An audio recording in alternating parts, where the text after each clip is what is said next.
79માં સ્વાતંત્ર્ય પર્વની ઉજવણીના ભાગરૂપે સુરત જિલ્લાની બારડોલી નગરપાલિકા દ્વારા હર ઘર તિરંગા હર ઘર સ્વચ્છતાની થીમ સાથે ધારાસભ્ય ઈશ્વરભાઈ પરમારની પ્રેરક ઉપસ્થિતિમાં નગરપાલિકા વિસ્તારમાં ભવ્ય તિરંગા યાત્રા યોજાઈ। વંદે માતરમ ભારત માતા કી જયના નારા સાથે દેશભક્તિમય માહોલ વચ્ચે તિરંગા યાત્રા BAPS હાઈસ્કૂલથી સ્વરાજ આશ્રમ સુધી યોજાઈ હતી।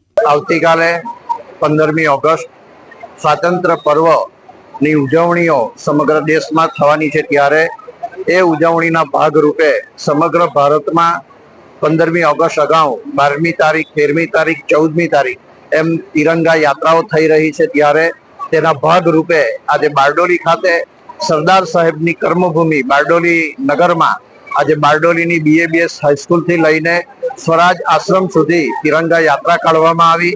આ યાત્રામાં અમારા પ્રાંત અધિકારી શ્રી, બારડોલી નગરપાલિકાના પ્રમુખ શ્રી, ઉપપ્રમુખ શ્રી, સામાજિક રાજકીય સહકારી આગેવાનો, શાળા પરિવારના વિદ્યાર્થી ભાઈ બહેનો અને ખૂબ મોટી સંખ્યામાં રાષ્ટ્રીય પ્રેમીઓ ઉપસ્થિત રહ્યા અને એમની ઉપસ્થિતિમાં આજે તિરંગા યાત્રાનું જે આયોજન કર્યું હતું BAPS હાઈસ્કૂલથી, તે તિરંગા યાત્રા આજે અહીં સ્વરાજ આશ્રમ બારડોલી ખાતે પૂર્ણ થઈ છે। સૌને મારા તરફથી રાષ્ટ્રીય પર્વની ખૂબ ખૂબ શુભકામનાઓ।